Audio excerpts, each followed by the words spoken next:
বাজারের ব্যাগ যখন নিয়ে আসে আঙ্গুলে ধরে রাখতে হয়। ক্যারাম যখন খেলো কি দিয়ে টোকা মারো? সুবহানাল্লাহ কয় না বলা টোকা যে আঙ্গুল দিয়ে, এই আঙ্গুলগুলোর বাঁকা করার, বেন্ড করার ক্ষমতা আমাদেরকে দিয়েছে কে? আমি মানুষের চেহারাটা সব চাইতে সুন্দর করে তৈরি করেছি। মানুষ সুন্দর, আমাদের চোখ সুন্দর না মিয়া। আমাদের চোখও যদি সুন্দর হতো তাইলে আমরা বুঝতাম মানুষগুলো কত সুন্দর। আমরা মনে করি দলা হইলেই সুন্দর। একজন মানুষের চেহারা যেরকমই হয় আপনি খেয়াল করে দেখবেন, তারপরেও তার অবয়বের মধ্যে একটা এক্সট্রা অর্ডিনারিটি আছে, কারোর সাথে কারোটা মিলে না। জন্য প্রতিদিন স্ত্রীরে বলবেন, স্ত্রী তুমি সুন্দরী, তুমি অনন্যা, তোমার চাইতে সুন্দরী গোটা বিশ্বে কেউ নাই। যে স্বামী স্ত্রীর মধ্যে যে ভালোবাসাটা, এটা পবিত্র, এটা জান্নাতি। স্বামী স্ত্রী দুইজনে একের হাতের সাথে আরেকজনের হাত মিলালে হাতের সগীরা গুনাহ মাফ করে কে? স্ত্রীর চেহারার দিকে নজর করে তাকালে চোখের গুনাহ মাফ করে দেয় কে? ভালোবাসার গান জায়গা মতো শোনাতে হবে। স্ত্রীকে ভালোবাসার গান না শুনিয়ে যদি চাচাতো বোন পাড়ার মেয়েদের সাথে যদি টাঙ্কি মারো, ফিল্ডিং মারো, মায়ের আসার নাই। আর বিয়েটারে সহজ করে দিবেন। আমি তো সব জায়গায় বলি বিয়েটাকে সহজ করে দেন। আমরা বিয়েটারে কঠিন করে ফেলি। সময় হলে বিয়ে দিয়ে দেন। বিয়ের চেয়ে ভালো কাজ পৃথিবীতে আছে? এরপর আল্লাহ বললেন, আমি মানুষকে শুধু আশরাফুল মাখলুকাতি বানাই নাই, আমার খলিফাই বানাই নাই। মানুষের চেহারাটা শুধু আমি সুন্দর করে দেই নাই, গোটা বিশ্বের মধ্যে মানুষকে আমি সবচাইতে শক্তিশালী করেছি। পৃথিবী কাঁপতে শুরু করলো সৃষ্টির পর। পৃথিবীর কাঁপাকাঁপি বন্ধ করে দেওয়ার জন্য আল্লাহ পৃথিবীর ভেতরে পাহাড় ঢুকিয়ে দিলেন।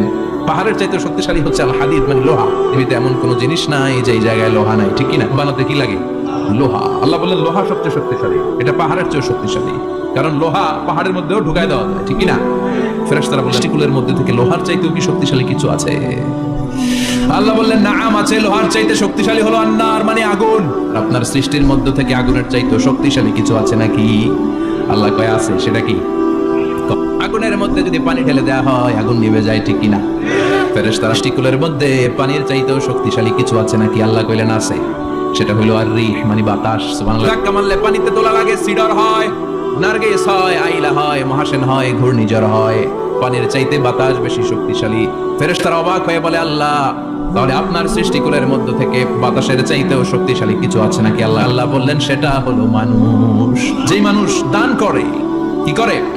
ডান হাত যা দান করে বাম হাত সেটা টের পায় না। সুবহানাল্লাহ। এমন কোন আমল আছে নাকি যে আমল আল্লাহ ছাড়া কেউ জানে না?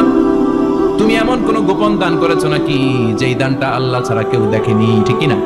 গোপন দান আল্লাহর রাগকে কমিয়ে দেয়। তাহলে ওই মানুষ ওই বাতাসের চাইতেও শক্তিশালী, যে মানুষ ডান হাতে দান করলে বাম হাতও টের পায় না। চাইতে শক্তিশালী করে বানালাম। তার এই আল্লাহর কোরআন যদি ঠিক মতো পড়া যায়, মানুষের মতো মানুষ বানিয়ে আপনারা জান্নাতি বানাবে কে?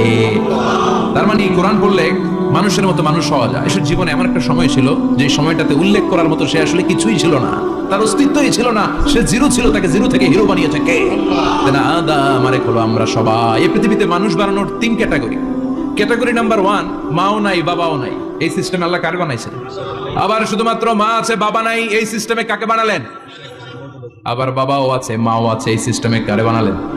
আমাদেরকে বানালেন। এঁটেল মাটি দিয়ে কাঠামো বানানো যায় না, স্ট্রাকচার করা যায় না। এঁটেল মাটি জমিন থেকে নিয়ে আল্লাহ রেখে দিলেন 40 বছর। চিল্লে ও আকাশ, এই মাটির উপরে 40 বছর তুমি বৃষ্টি দাও। কাদামাটি থেকে গেল 40 বছর। কাদামাটি থেকে আল্লাহ সাইয়েদনা আদম আলাইহিস সালামের টাইলস বানালেন। সূর্য, এবার আদমের কায়ার উপরে, মূর্তির উপরে তুমি 40 বছর সূর্যের আলো দাও। আমরা যারা সলিমুদ্দি কলিমুদ্দি, আমরা আমাদের মায়ের পেটের ভেতরে 40 দিন ছিলাম, রক্তপিণ্ড, তারপরে 40 দিন ছিলাম